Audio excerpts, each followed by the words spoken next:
Good morning. Welcome to you all. Welcome back to the Namaste experience. So wonderful to have all of you here.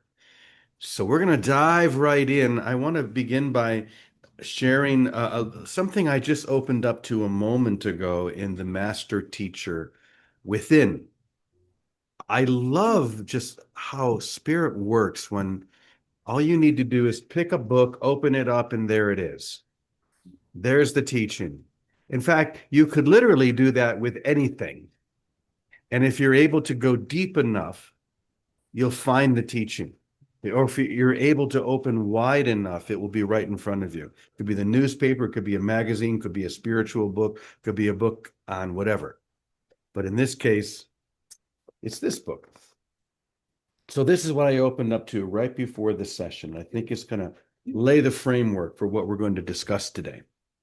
It says, what you think you know is not known by God. What you think you know is not known by God, and therefore it is unknowable.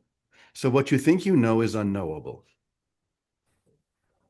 If you share the one mind that is in God, which you do, then anything apart from that mind is unreal. Anything apart from the one mind is unreal. And this is the only lesson that you keep resisting because you want to claim your mind. You want to claim your thoughts as independent and different from the thoughts of anyone else, and most particularly, the only thing you could ever possibly know, which is that which is known by the divine. Makes sense, doesn't it? The moment you give up your resistance to that, you'll awaken to the world that's always been right in front of you.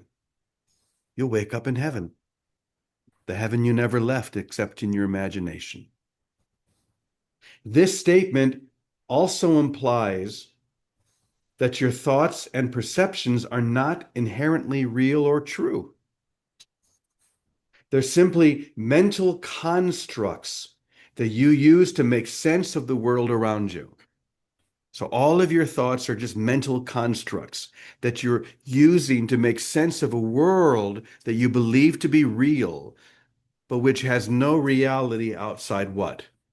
Your mind. It's getting very simple, isn't it? This can be very challenging to accept, especially if you've invested a great deal of time, which we all have, and a great deal of energy into your personal beliefs and opinions, especially your need to be right about those opinions. This is my opinion and I'm right. We've heard that a few times before, haven't we?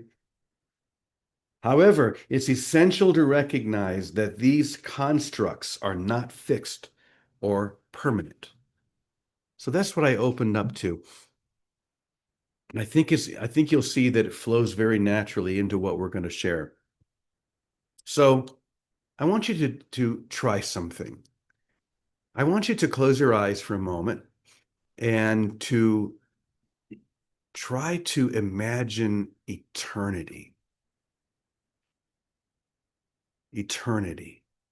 So maybe you imagine that time and space goes on and it goes out as far as you can possibly imagine, but that's not it. Keep going.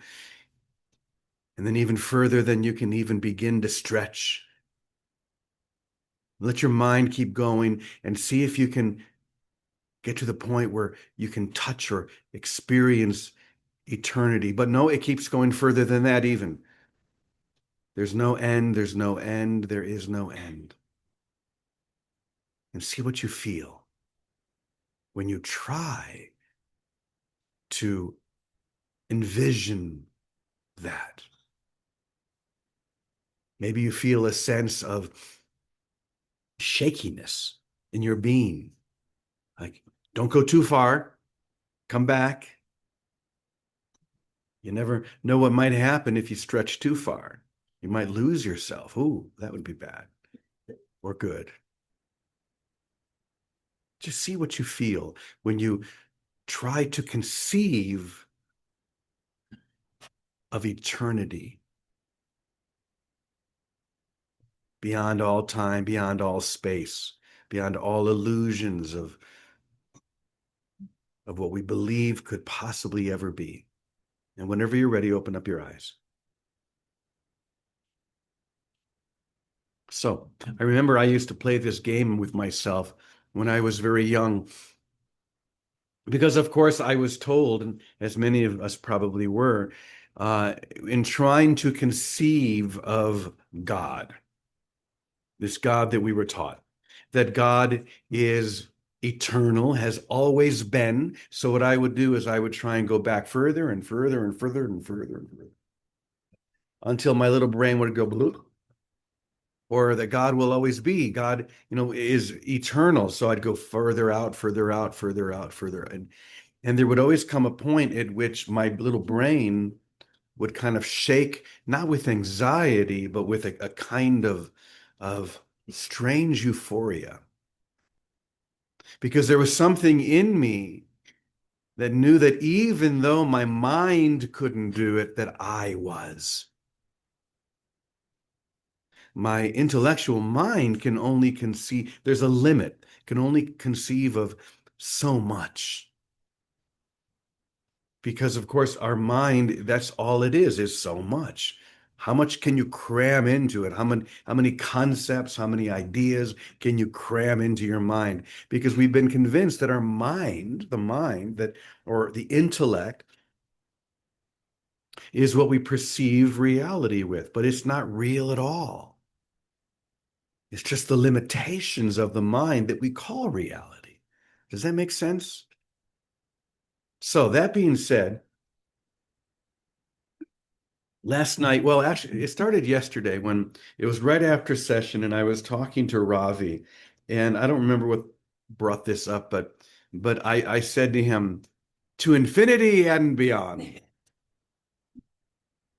You all know that one probably. Who said that? Buzz Lightyear.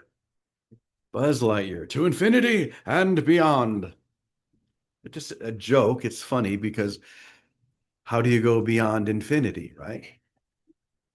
But somehow Buzz was going to try. And in a way, that's what we're doing too. We're always trying to go beyond our concept of infinity because any concept of infinity is not infinite. It's just, once again, a boundary, a limitation in my mind. So it just goes to show that no matter how hard I try within the context of my mind, trying to get it rather than letting it get me, I'm only engaged in a fruitless attempt or journey. I'm never going to get there. But at the same time, I wanted to see what a few other people would say about this. So I did a little bit of research, and I took a bath, as I do. I take a bath and get the water as hot as I possibly can because it makes something open up. So this is what I wrote. To infinity and beyond is not only a call of a toy hero, but the echo of the soul's remembrance of its source. The soul's remembrance of its source. The mind, bound in perception, insists that there are limits, walls that define existence, ceilings that confine the dream. Yet, spirit whispers, there are no walls, no ceilings, no end to the extension of love. To go beyond infinity is to realize that even the idea of infinity, even the thought about infinity, still implies a boundary. In your mind, it still implies a boundary that the mind can imagine. True reality is without measure, without edge, without where to contain it. In that recognition, the self dissolves into the vastness it already is. I like that. Self, someone got unmuted. The self dissolves into the vastness that already is. Okay. So let's start with Ananda Mayama. We have certain people that we like to lean into, at least I like to lean into. Hopefully everybody else enjoys it. But certain people that have been great reference holders for me in my own mind, in my own journey beyond distance. So this is what I came across with an Ananda Mayama. She would smile and simply say, "Child, do not stop at infinity. That is only a word the mind makes to point toward what it cannot grasp. Go deeper still, where no thought has traveled, where no measure can hold you. There you will discover the mother herself, shining as the boundless bliss within your own heart." Isn't that beautiful? So for her, beyond was not distance, but intimacy. Not an embrace, but an intimate allowing. Usually we think of intimacy like I'm going to hold you, but the Divine Mother doesn't hold us in limitation. It releases us to our true nature. Okay. It also says, what you seek beyond the horizon is already the radiance flowing in your veins, alive in each breath. So that's Ananda Mayama. And now we'll turn to someone we've been talking about a little bit lately, and that's Nisargadatta Maharaj, that crazy guy with that cigarette shop across from his house, selling cigars and cigarettes. Okay. So Nisargadatta would remind us that you say infinity. Who speaks this? Who says that? That's always the question. Who is saying that? Who is it that would go beyond? There is no you to travel. The one who longs to leap to infinity is itself an appearance within that which never moved, an appearance within that which never began and never ends. An appearance. I like that. It's just suddenly something appears and we try to hold it in a limitation called an identity. This is who I am. But no, what I am and it really is an appearance within my own shared eternal nature with all that is, which is just another way of describing God. Okay. Where was I? Drop the one who desires. That's very Nisargadatta-ish. Just drop it. Drop the one who desires, and you will see that there is no beyond. You are that. To recognize this is liberation, not an endless journey outward, but the immediate collapse of illusion inward. Beautiful. Into the heart of being. That's why everything that Nisargadatta ever writes or says is all about just, you are that. I am that. What is that? Well, let that go. Let it go. Let that go. Okay, here's one more, something else that we like to lean in here into, and that's the Course in Miracles. So what does the Course say about infinity?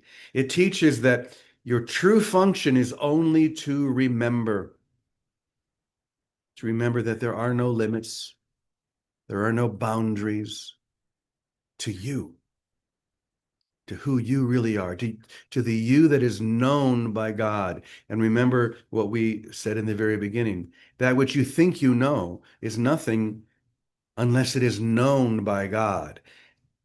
God being the all that is, love itself, beyond every definition, every idea, every limitation that you've claimed. You see, we can't know who we really are if we claim any limitation because there are no limitations. You've made them all up. Your body is a limitation that you've made up, literally. I mean, we have all sorts of ideas. Well, I can't do this, I can't do that because I'm too old, my knees, blah, blah, blah. Ideas in your mind.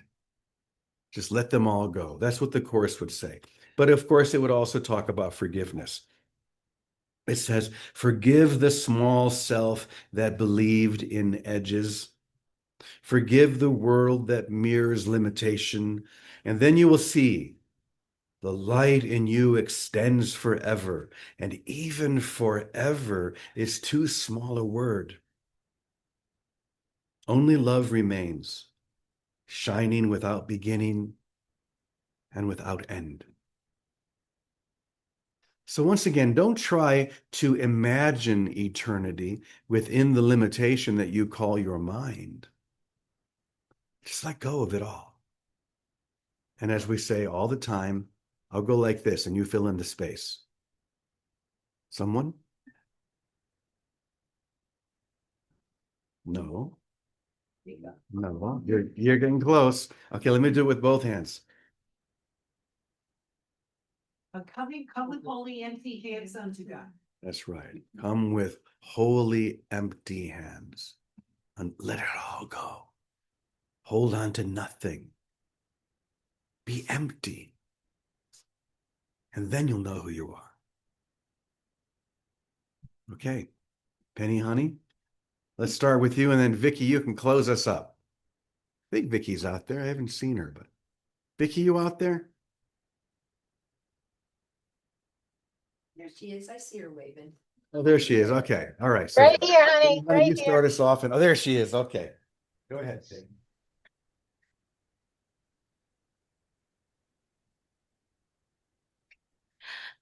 I wish I were brave enough to quote all those folks. I just got to learn how to pronounce their names. And the interesting thing about that is, of course, it's already within us. But I only say that every day. Imagine eternity. It's kind of hard to do, isn't it? Because we really are limited by the constructs that make us feel comfortable, that sometimes we think give us safety, the limits that we experience in our lives. They're reminders that there's more. They're reminders that we can step into something greater than we've ever imagined. The beauty of being in community is we remind each other. So I have a quote for you. You're braver than you believe, stronger than you seem, and smarter than you think. Winnie the Pooh.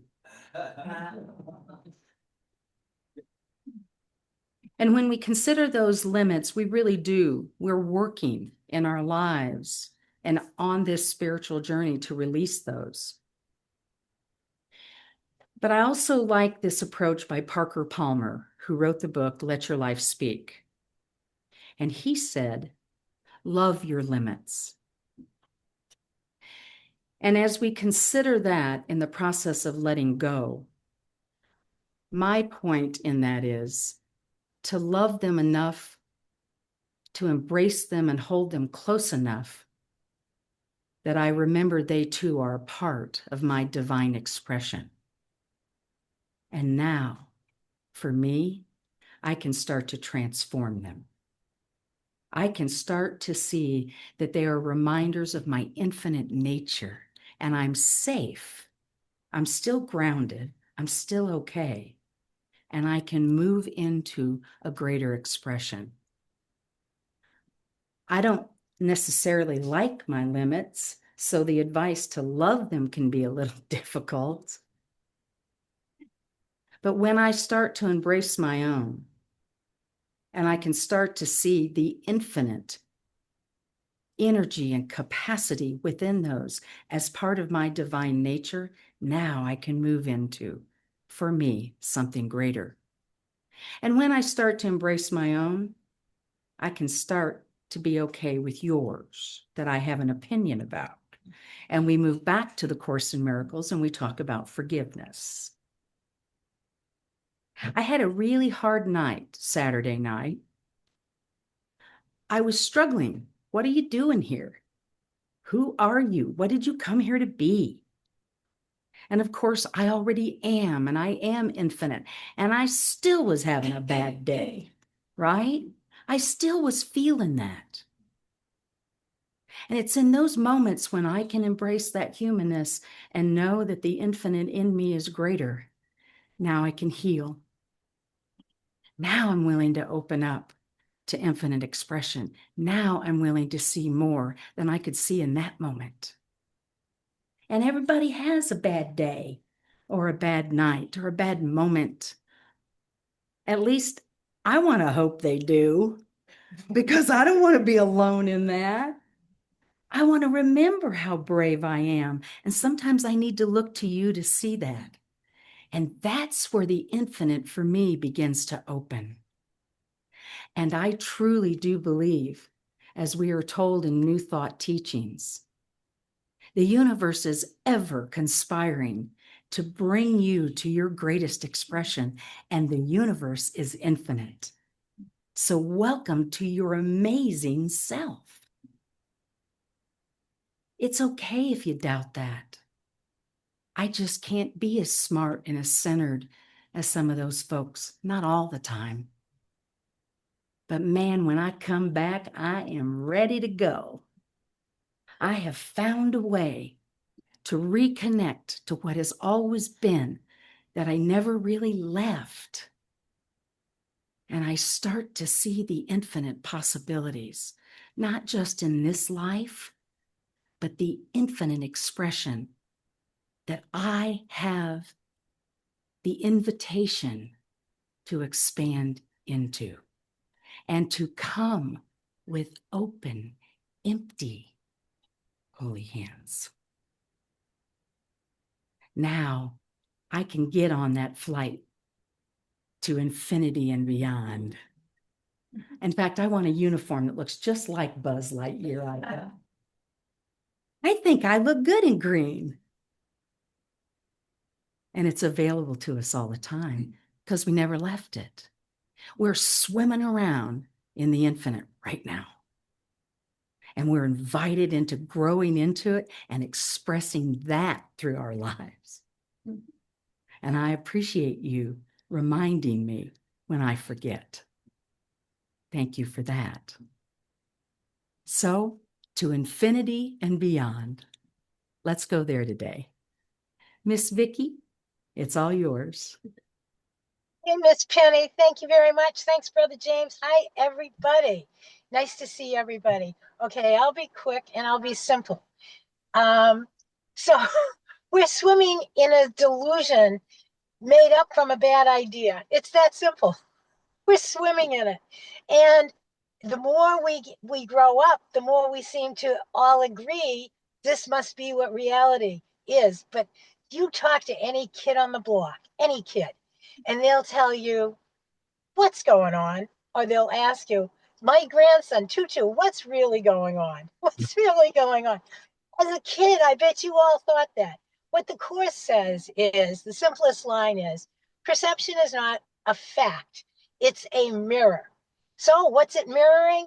It's mirroring a bad idea that we individually and collectively held together, that we could do the impossible. This is where I break into song with Rodgers and Hammerstein. Impossible. It is impossible to play a game of I am separate from everything. There is no God. I'm in charge.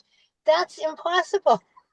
But what is possible, and Penny, God bless you. Thank you, Penny, because you expressed the solution in time. Some of us are going to have revelations, we're going to see and have all these mystical experiences, but many of us are not. But what we are going to have are moments of feeling lifted, moments of loving, moments of wanting to burst out into song and tap your way around wherever you are.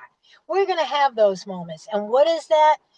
Jesus quoted the old, I guess it's the Old Testament, when it said, perfect love casts out fear. You want to know the solution to all of this? Stop trying to figure it out. The part that tries to figure it out, the part that'll research everything and look at all the sides of everything, that's the part that made it up. You don't go to the insane part of your mind to get a sane answer.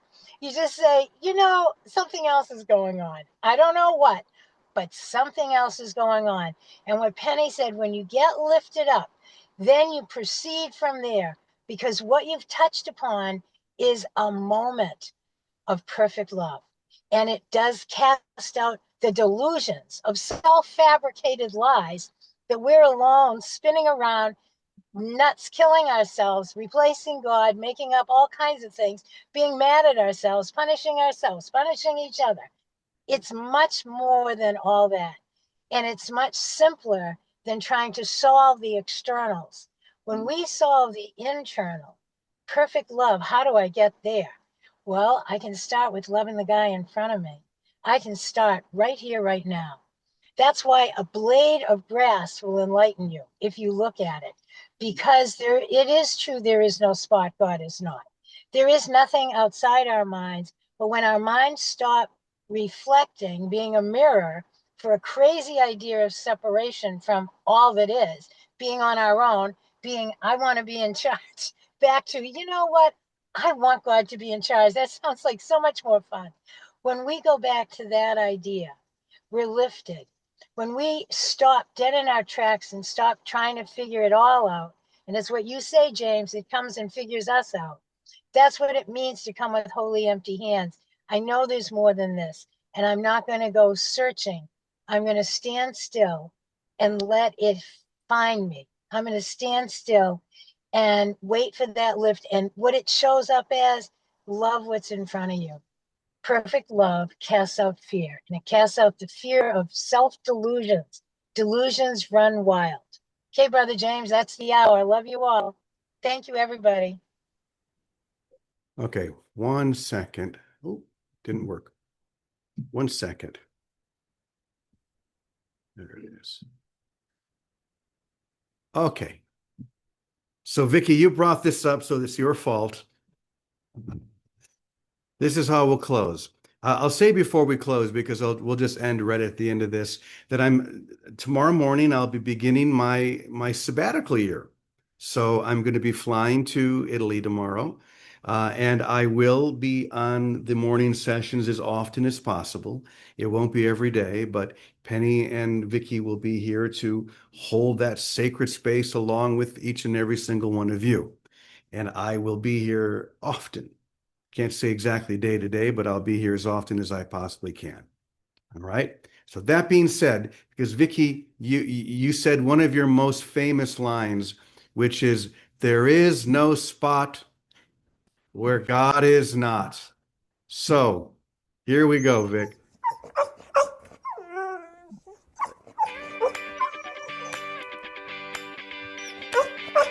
Don't you worry about those boys, Sister Kanya. Just remember, there is no spot where God is not. There is no spot where God is. There is no spot where God is. There is no spot where God is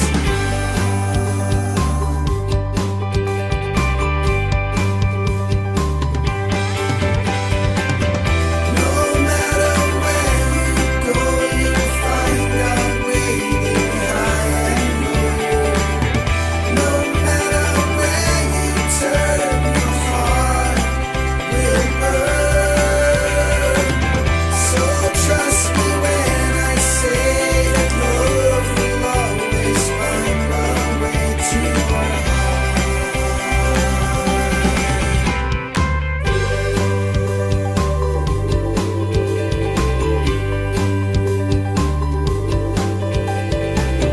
There is no spot where God is. There is no spot where God is. There is no spot where God is. I know what it feels like to have stones and mud thrown at me, Sister Kanya.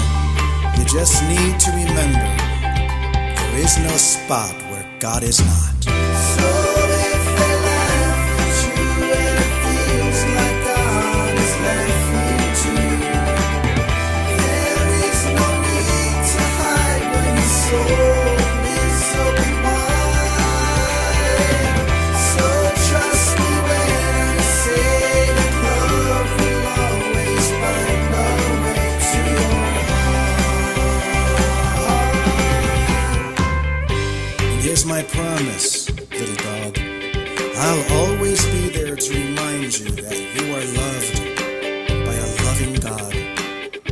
Just make sure you do the same by giving that love away to everyone.